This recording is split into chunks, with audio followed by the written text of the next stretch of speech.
Boa noite a todos. Que Jesus nos ilumine e nos tenha sempre com essa vontade firme de observar as nossas dificuldades, tendo em vista os nossos propósitos de virtudes dos quais nós somos possuidores. Somos possuidores dessas virtudes, trazemos isso desde o momento da criação, mas não utilizamos, ou se utilizamos, utilizamos muito pouco em relação a nós mesmos. Porque na maioria da parte das vezes das nossas vidas, nós desistimos de nós mesmos. Basta que nós nos encontremos diante de uma dificuldade, nós já esmorecemos. Esse esmorecimento faz com que entorpeça todas essas nossas virtudes, essa essência divina, a urida do Pai do momento da criação, e com isso faz com que a gente não consiga ultrapassar aquele limite daquela dificuldade que, na verdade, nada mais representa do que oportunidade. Oportunidade de viver, oportunidade de aprender, de existir, de progredir, que é o principal. No progresso do espírito, nós temos dificuldade de entender se nós progredimos ou não. Temos dificuldade porque quando nós olhamos a Terra, o que acontece na Terra, tudo isso que se despronta por aí, ou que nós tomamos conhecimento, nós imaginamos que isso reflete, por exemplo, uma terra perdida, uma terra sem jeito, vamos falar da violência, uma terra onde a violência perdura, sem perceber de que o mundo é um mundo de expiação e provas, porquanto os espíritos que vivem neste mundo são espíritos que ainda se comprazem com esta dificuldade, mas são espíritos em caminho do processo de melhoramento. Fomos criados simples e ignorantes, com todo o potencial de crescer. E Jesus nos dá o leme dizendo, sede perfeito como o vosso Pai Celestial é perfeito. No livro dos Espíritos, também nos traz as leis, no capítulo das leis divinas, me explicando para nós todo esse processo da lei. E ainda diz que nós somente nos entristecemos, nos tornamos infelizes. Por quê? Porque nós nos afastamos das leis. E esse afastamento faz com que haja em nós não um sofrimento verdadeiro, mas uma sensação sofrida pelo não alcance aquilo que nós nos pretendemos alcançar. Vamos melhorar para a gente entender. Quando nós encarnamos, vamos encarnar, nós fazemos algumas propostas de encarnação das nossas vidas, aonde nós vamos nascer, qual a profissão que eu vou ter, o traste que eu vou casar, tudo isso. Nós desenhamos tudo isso. E os propósitos que nós vamos ter, e as dificuldades com as quais nós vamos nos defrontar. Aquelas dificuldades complicadas. Não são as dificuldades do dia a dia que nós potencializamos o sofrimento. Muito bem. Como é a lei, sede perfeito, quer dizer, é caminhar para frente, nós, quando chegamos a um determinado momento em que nos achamos perdidos de não ter cumprido os compromissos os quais já nos determinamos quando na espiritualidade, antes de nascer, aí dá essa sensação de sofrimento e de dor natural pelo conflito existente dentro de nós. Vamos melhorar assim dizendo. Paulo de Tarso, enquanto Saulo de Tarso, era um perseguidor dos cristãos, mas era um homem da lei. Perseguia porque acreditava de que aquela religião judaica que ele professava era verdade, e que aquilo que os cristãos diziam não era verdade, afrontava com a verdade dele. Muito bem. Quando ele, na estrada de Damasco, toma conhecimento verdadeiro da mensagem de Jesus, naquele instante conflita com tudo aquilo que ele tinha arraigado dentro dele, que ele acreditava que fosse verdade. Esse conflito gera nele uma espécie de insatisfação, de intranquilidade e de sofrimento. Que é isso que o move a ir ao deserto, trabalhar essa situação para buscar o equilíbrio necessário a fim de que ele pudesse entender aquilo que antes ele entendia, que era a lei de Moisés, olho por olho, dente por dente. Agora vinha uma outra lei dizendo, amai os vossos inimigos. Ficava difícil para ele entender. Esse mesmo sofrimento é o sofrimento que existe em nós no momento que há um conflito, em que nós nos deparamos com uma situação que nós devemos enfrentar. Por que a gente sofre quando a gente briga com o traste? É isso. É que no fundo, pensemos bem, uma palavra, uma atitude não pode nos tirar uma condição de conforto. Pode? Não. Ela nos tira porque quando nós somos provocados naquela posição, é para que nós respostemos como Jesus nos ensinou, dizendo, quando bateres numa face, você dê a outra. Ou seja, ter a misericórdia. E Jesus vem mais longe quando responde à pergunta de Pedro, para que a gente entenda verdadeiramente o que é a vida. Quando é perguntado se, Pedro pergunta, mas escuta, quantas vezes eu tenho que perdoar? Traga a pergunta para nós aqui, agora. Quantas vezes você tem que perdoar o traste? O Evangelho diz assim, 70 vezes 7. Aí nós ficamos até satisfeitos, porque a gente pode ir enumerando, né? Não contando. Olha, você está na 49, está chegando, não é? Mas vem Emmanuel e nos esclarece que é 70 vezes 7 cada uma ofensa, ou seja, a mesma. Você tem que perdoar 70 vezes 7. Por quê? Porque é a forma com a qual você desenvolve em você essa potencialidade de crescimento. Vamos lembrar de André Luiz. Todo mundo assistiu o filme, né? A maioria não assistiu? Leu o livro, assistiu o filme e viu lá. André Luiz passa 8 anos no umbral. Por quê?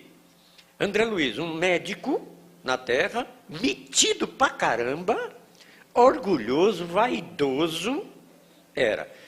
Os mais novos não sabem, mas os mais antigos entendem.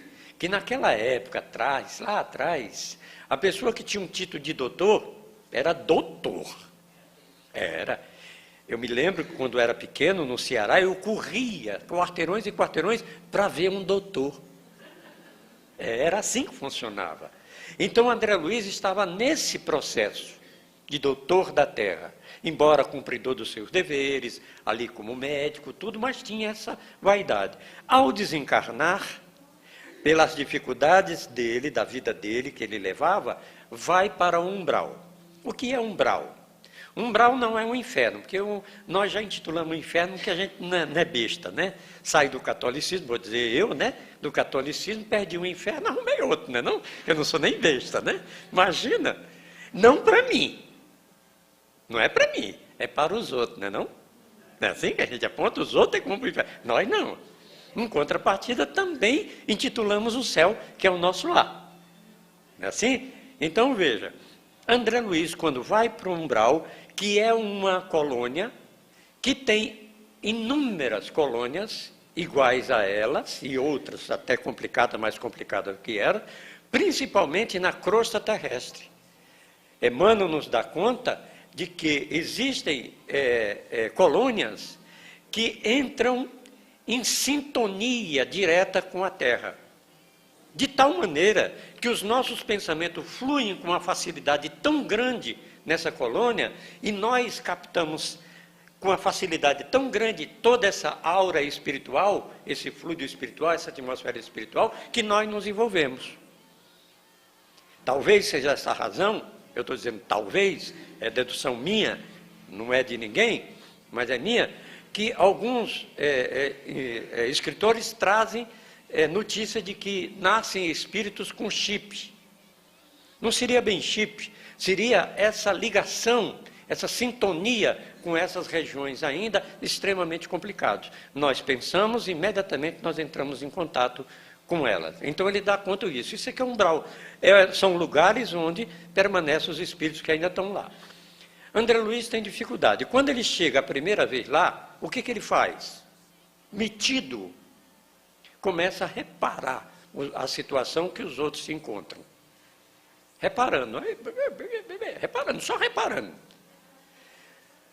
E aí vai caminhando.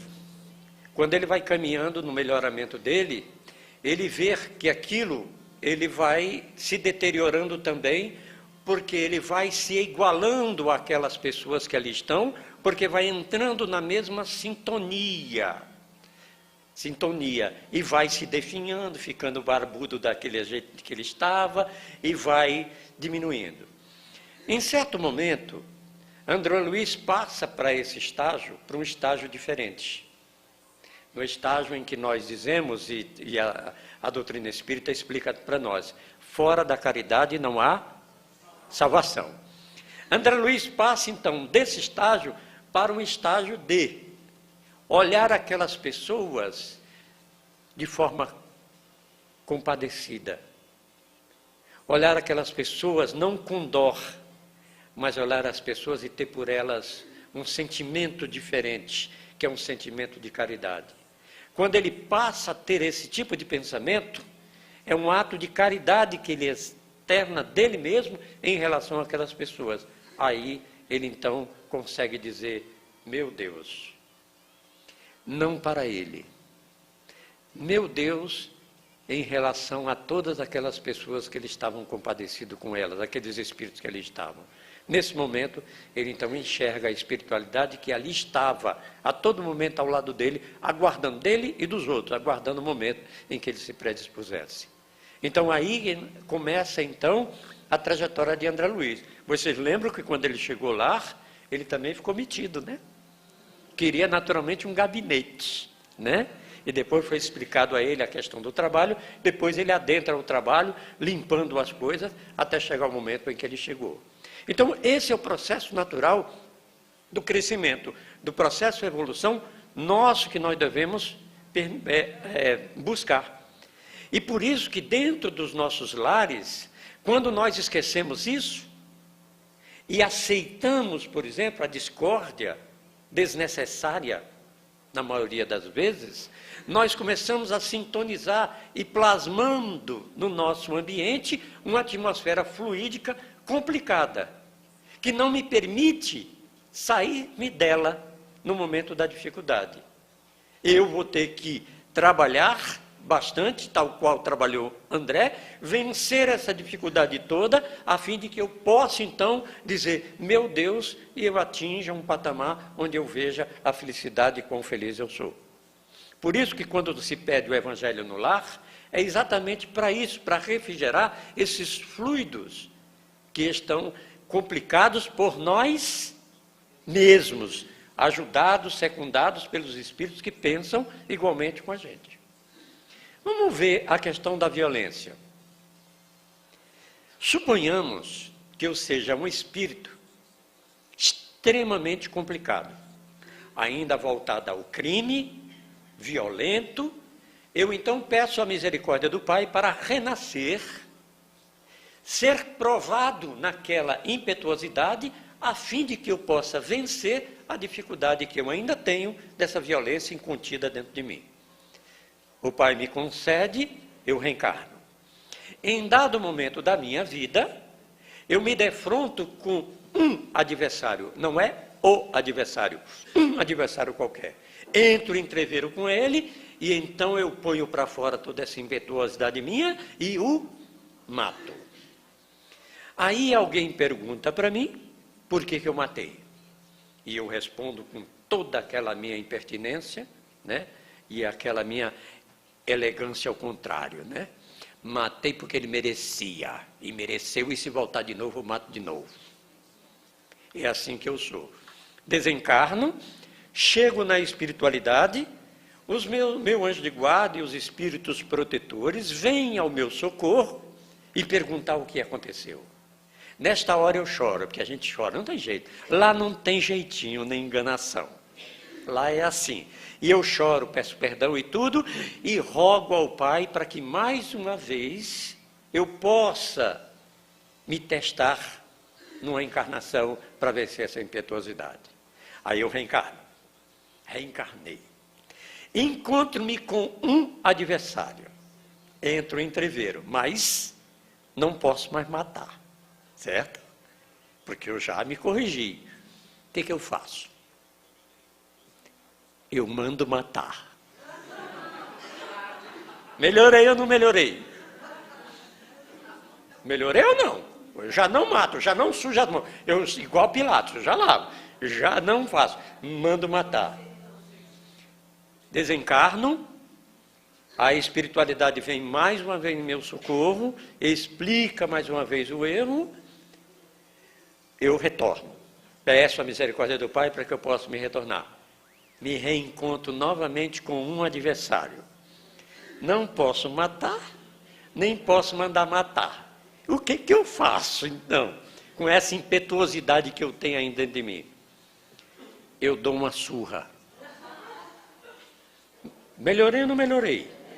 Melhorei. Desencarno, novamente sou ajudado e tal, e peço para voltar de novo. Encontro com o adversário. Não posso matar, não posso mandar matar, não posso surrar. O que eu faço? Mando dar uma surra, menina. Percebe? Então você percebe que todos esses amigos nossos, esses irmãos nossos, que estão envolvidos nesses crimes chamados hediondos, nessas dificuldades, são espíritos em processo de melhoramento, que já se melhoraram, estão aí tentando de todas as maneiras passar essa fase difícil da vida deles, de compreender e entender o amor, cujo amor e entendimento nós já entendemos alguma fagulha. Percebeu que são irmãos, são espíritos que prescindem de nós um olhar carinhoso, caridoso, para que eles possam sentir-se reforçados, para eles poderem vencerem toda essa impetuosidade? Viram quem são? Viram? E a gente, muitas vezes, quando assiste na televisão, a gente deseja pena de morte, não é não? Pena de morte, é isso, imagine e tal, mas são espíritos que estão num processo de melhoramento, sempre. Todos que estão na Terra, porque a Terra é um planeta de prova e expiação. Então, o que é que nós devemos fazer quando nos depararmos com visões como estas? Manda dar uma surra? Olha, viu aí? Não. Quando nos depararmos com uma visão como esta, roguemos ao Pai para que se apiede daqueles que ainda estão envolvidos, tanto vítima como algoz, porque nós sabemos que não há vítima. Há ali algo que nós não compreendemos e nem sabemos, porque não nos é permitido pela nossa ainda condição. Mas ali algo, porque levando em conta que Deus é justo, nenhuma injustiça poderia ocorrer. Melhorou a visão agora, nossa ou não? Sim ou não? Então, quando a gente se deparar com traste, o que a gente vai fazer? Percebe?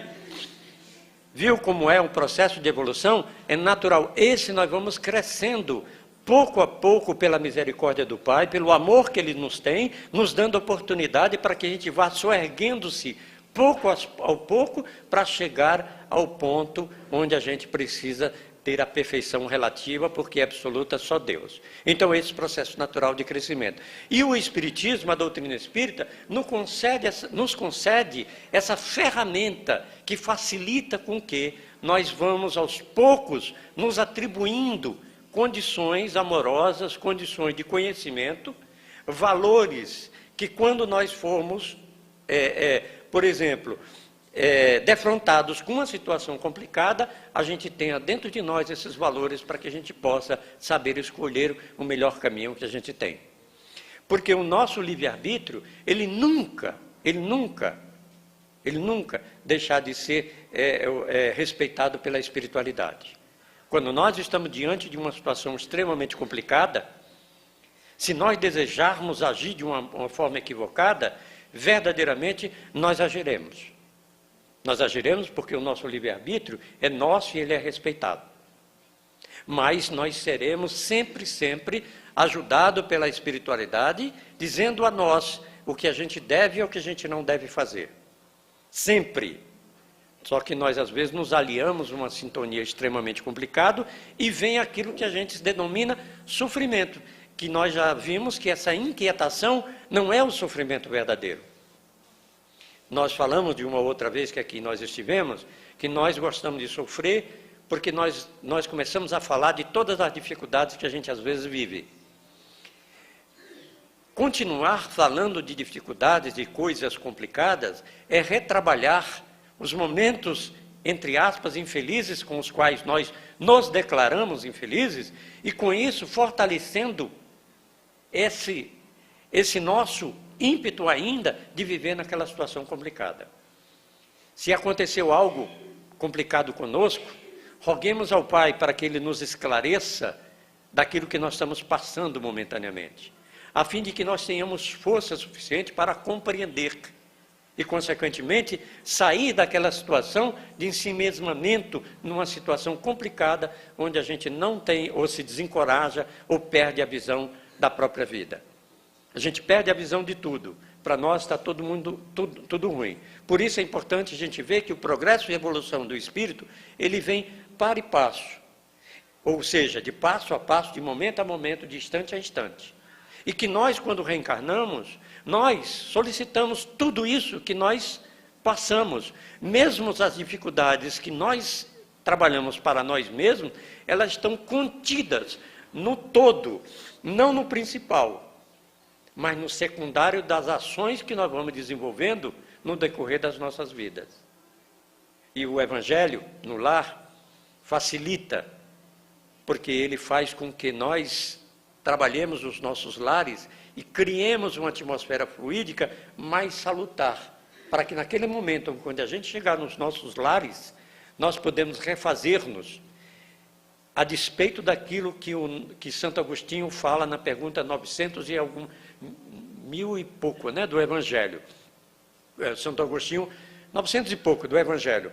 Ele diz que todo dia ele pergunta se ele não fez mal a alguém. Em outras palavras, nós, no Evangelho, representa a mesma coisa, porque representa o momento em que nós nos dirigimos a nós mesmos, buscando a harmonização dos nossos lares e buscando a harmonização daqueles que comungam conosco, participando ou não do Evangelho.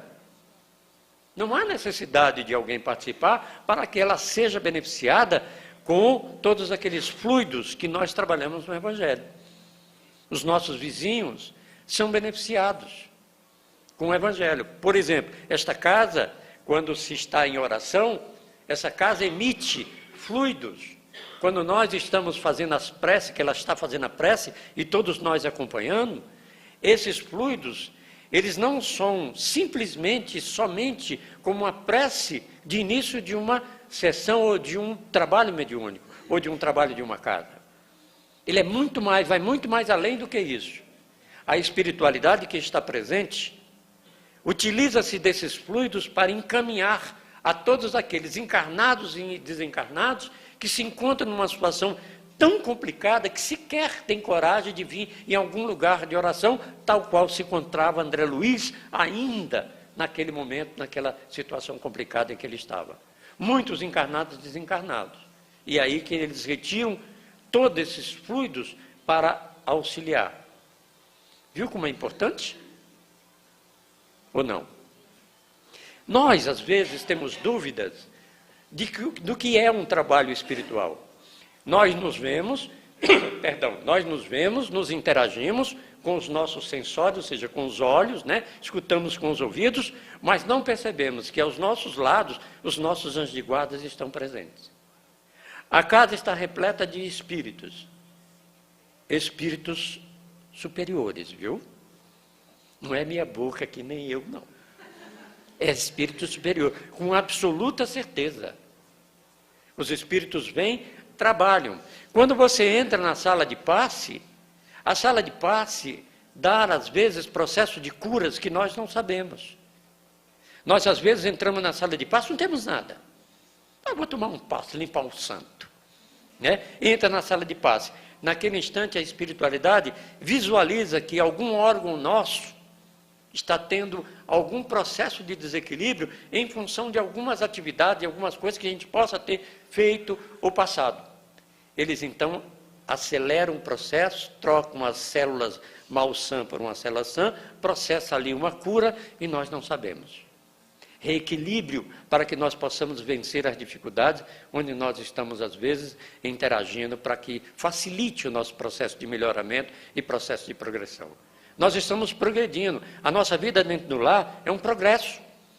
dentro com o nosso marido, com a nossa esposa, com nossos filhos, é um processo de progresso, para que nós aprendamos a nos respeitar mutuamente, para que a gente possa reconhecer no outro a qualidade verdadeira que ele tem. E nós não observamos isso. Ora, todos nós somos filhos de quem? Está fraco, tá não? Se ele tivesse aqui, ele morria de vergonha. Filho de quem? De Deus. Dele nós emanamos ou trazemos dentro de nós todas as virtudes. Se trazemos todas as virtudes, Jesus complementa ainda dizendo o quê? Vós sois Deus, e o reino de Deus está dentro de vós. Então pronto. Se temos tudo isso, o traste quem é?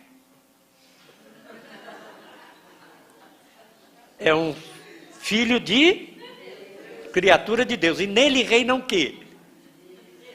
O reino de Deus.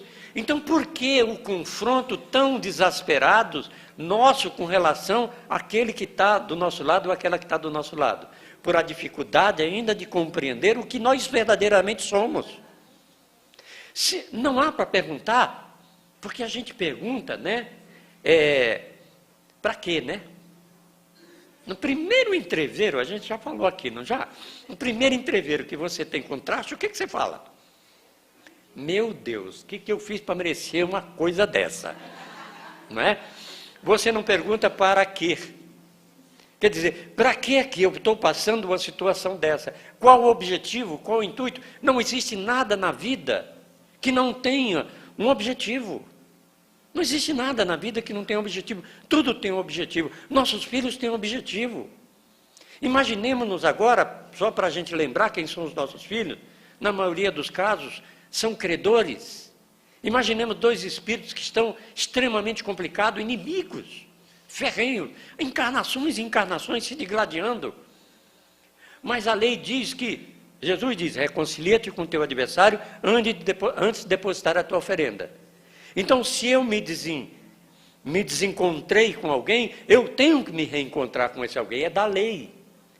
Porque as leis estão aonde? Na minha consciência. Então, eu tenho que equilibrar a minha consciência. Eu tenho que ir em busca daquele ou daquela, dali que eu tenho esse entreveiro. Se nascer marido e mulher violento, o que acontece? Se matam todo dia, não é não? É ou não é? Se matam. Então, tem que nascer como? Você já falou sobre isso aqui. Como mãe e filho.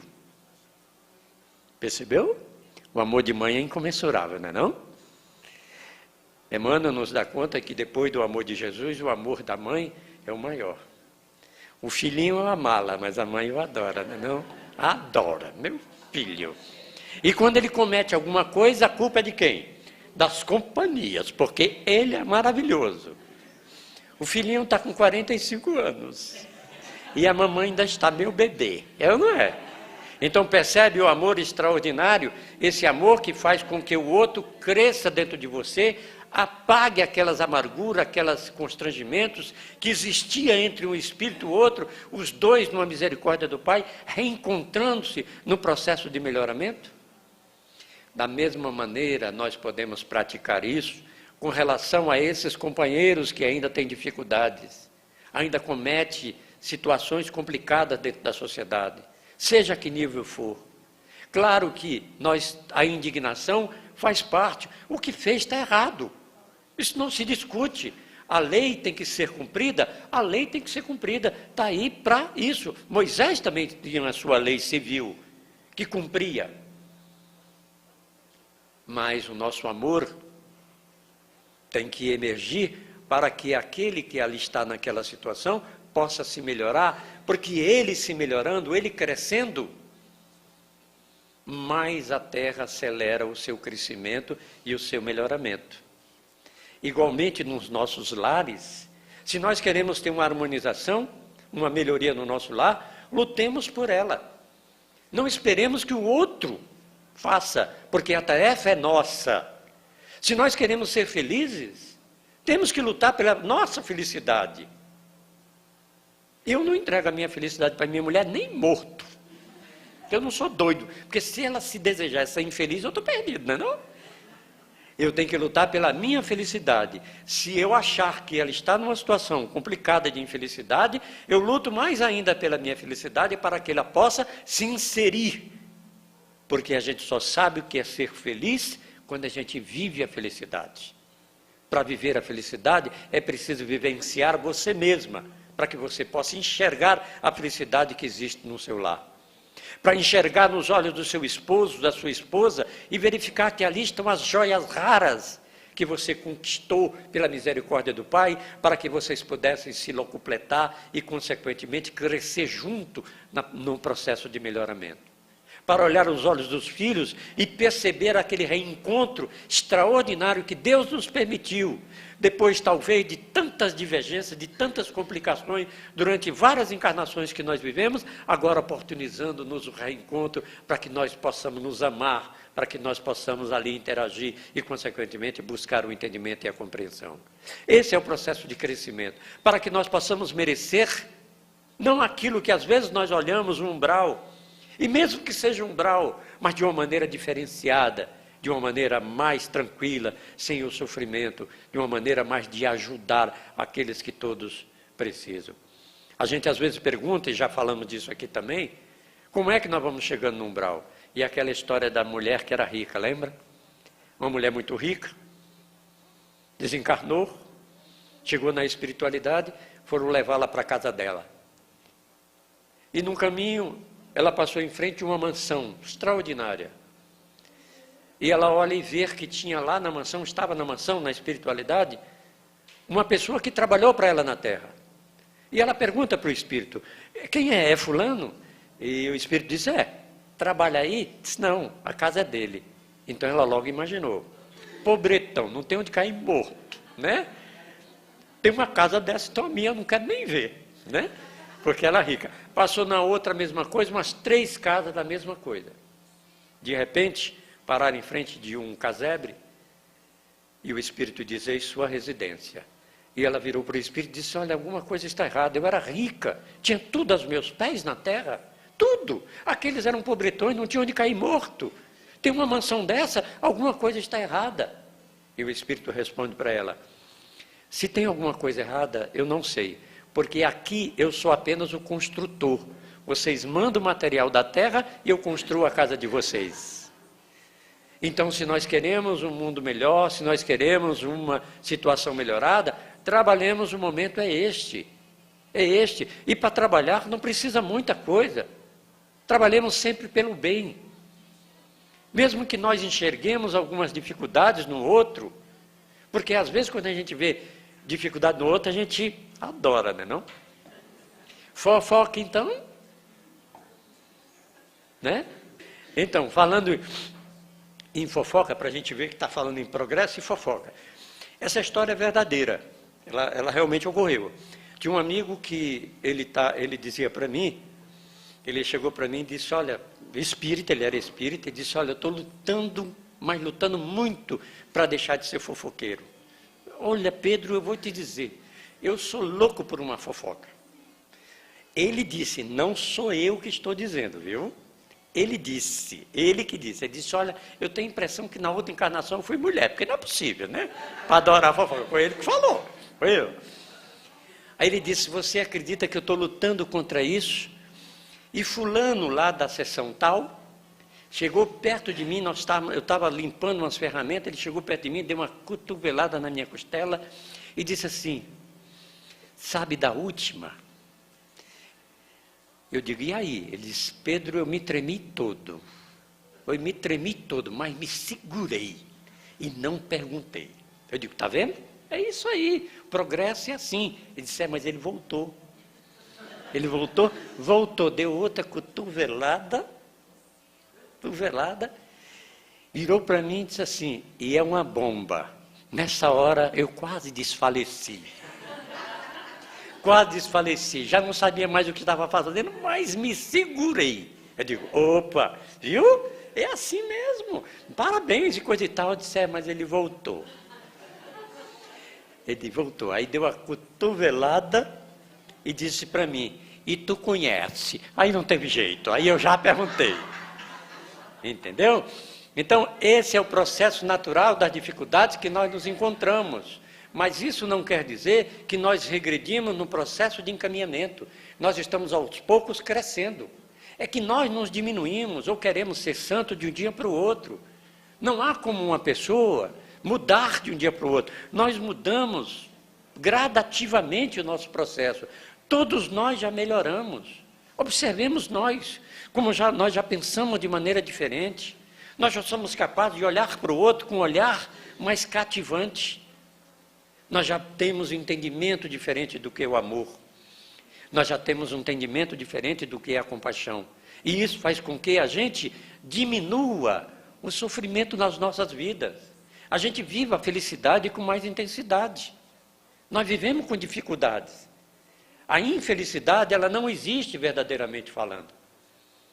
Essa inconstância, essa insatisfação, é a geração de nós mesmos, ainda com a dificuldade de enxergar a vida de maneira diferente. Olhar que Deus existe. É a falta de fé que existe dentro de nós. Saber que Deus está no comando. Sofrer quando vemos uma situação complicada, um ato de corrupção que não é nosso. E nós, às vezes, compramos tudo aquilo e sofremos, ficamos sofrendo, porque a justiça, tu é delegada? É? Então, por que tu tem a ver com isso? Isso é problema da justiça. É deles. O que você vai dizer? Dizer, Jesus abençoa esse companheiro que ainda não entende o que é o amor, para que ele possa se redirecionar. Porque quando a gente cuida disso e sofre disso, é porque no nosso interior ainda existe resquício de todo esse processo de injustiça dentro de nós. Porque quando nós já passamos essa fase, nós trabalhamos para a justiça e já não nos preocupamos tanto, ou não sofremos com essa dificuldade. Quando a gente assiste o Datena, é um terror, não é não? É uma amargura, não é não? A gente quer matar, só falta se jogar na televisão. Então, todas as vezes que nós assistimos e vimos uma cena, nunca esqueçamos de dizer, Jesus abençoa. Até porque São Francisco de Assis diz assim, é dando que se... Ele faz uma atitude dessa. E as nossas atitudes são boas? Você já viu a gente dirigindo e falando sozinho? Fala cada coisa que até Deus duvida. Não é? Cada coisa escabrosa, às vezes. Tudo isso para que todas essas benesses, todos esses sentimentos de amor, nós possamos ser também bafejados com ele, e isso faça com que a gente entenda e cresça, para que a gente possa melhorar as nossas atitudes, melhorar a nossa forma de viver. Então, para que a gente caminhe para o final, é assim. A gente sempre repete, para ser feliz, o que eu preciso? Dizer que a minha vida está um inferno? Que está uma coisa, né? Porque, na verdade, a gente gosta de sofrer, não gosta, não? Eu sempre disse, da outra vez até falei, gosta de sofrer porque tudo que acontece de ruim para a gente conta. E já falei que o progresso é maravilhoso. Deus é misericordioso. Gosta, mesmo com as nossas traquinices, ele gosta da gente. Inventou o Facebook. Maravilha, não é não? Agora é só postar, não é não?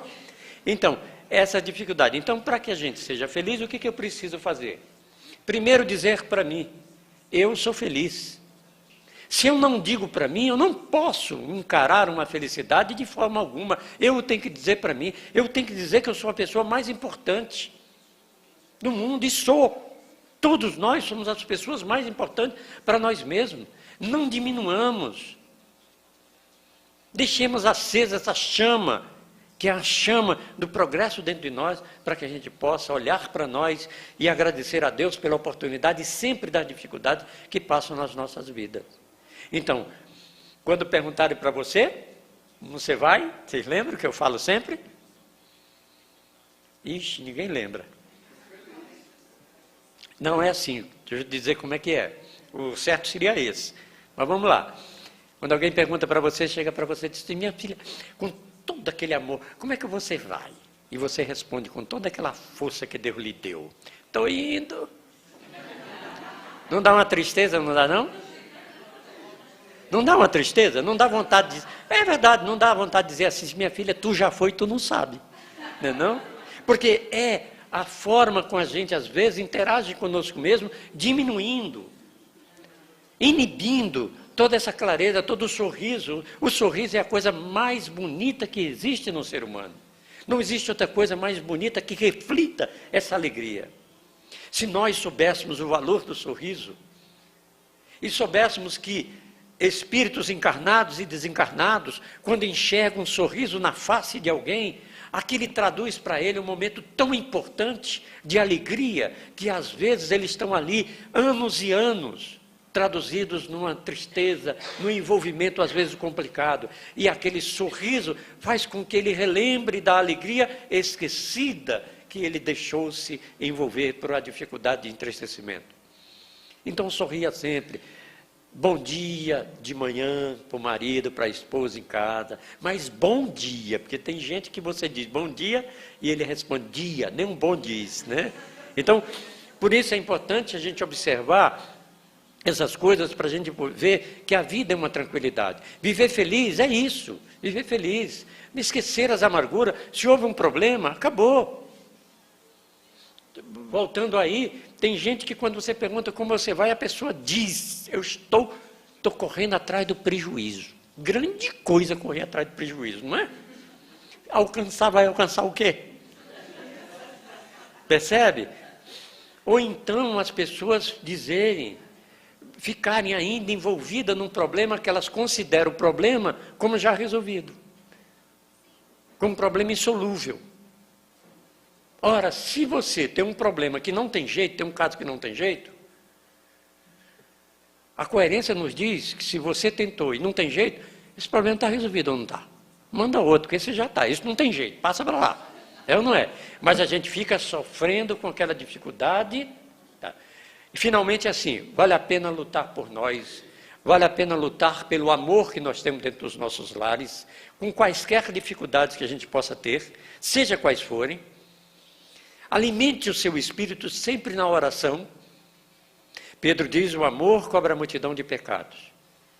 Sempre, sempre. Dirija um pensamento, mesmo que do lado de lá venham algumas palavras, venham algumas atitudes, que você se sinta chateada, magoada. Lembre de Jesus, que mesmo naquele momento, trazendo todo o Evangelho, trazendo todo aquele amor para nós o levamos ao Gólgota. E naquele momento mais crucial, Jesus olha para Deus e diz, Pai, perdoai, porque eles não sabem o que fazem. Portanto, traga sempre acesa essa chama dentro do seu amor, dentro do seu carinho. Vou contar uma história para terminar, né? Então é assim, combinado? Diga sempre que vai ser feliz, que a gente às vezes não fala porque tem medo de inveja, né? Não é?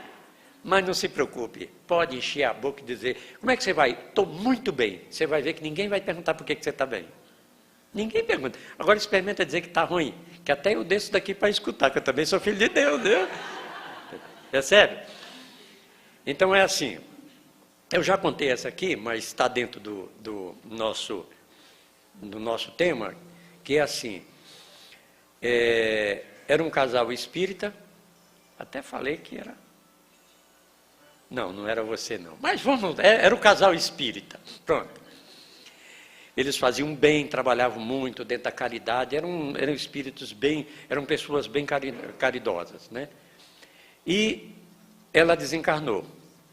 Ela desencarnou e foi dado a ela o privilégio de ser recebida por merecimento por São Pedro. Então, quando ela chega lá, São Pedro a abraça efusivamente, conversam, trocam algumas confidências sobre terra, sobre tudo, sobre a vida, tudo. Depois ela vira para São Pedro e diz assim, São Pedro, como é que a gente faz para entrar no céu? E ele diz para ela, minha filha, coisa mais fácil do mundo, no céu não tem burocracia, basta que você soletre uma palavrinha. Aí ela pergunta, qual palavra? São Pedro disse, amor. Ela disse, é muito fácil, A-M-O-R. Ela disse, pois não, minha filha, o céu é todo seu. Ela entra. Passado algum tempo, o marido desencarna. E também, pelo que ele fazia, ele vai para o céu. E é dado a ela a condição de recebê-lo na porta do céu. Então ela ficou lá esperando por ele. Então quando ele aponta lá, ela corre, se joga nos braços dele. E aí trocam carinhos e tudo, e conversa, bate papo, e vem alegria, só alegria. Os dois alegres, tal. Aí ela pergunta, e aí amor, como é que foi lá na terra? Ah, foi tudo muito bem. Você lembra aquela mansão que você sempre quis morar? Aquele sobrado? Aí ela vira para ele e diz assim, não acredito que você comprou, realizou o meu sonho. Ela disse, pois é, comprei, fui morar lá. Ele disse, muito obrigado, abraçou o marido. Você é o melhor marido do mundo porque você realizou meu sonho. E ele vira para ela e diz assim, você lembra daquela viagem que você tanto queria fazer nas Bahamas? E ela vira para ele e diz assim, não acredito que você também realizou esse meu sonho. Realizei, muito obrigado e coisa e tal, e abraça e beija, cobre de beijo. Depois ele fala para ela, você lembra daquela enfermeira que tratou de você? Aí ela já falou assim, hã? Foi com ela que eu desposei, foi com ela que eu fiz a viagem, foi com ela que eu fui morar e tal. Aí conversaram outras coisas, trocaram uma série de outras confidências e tal.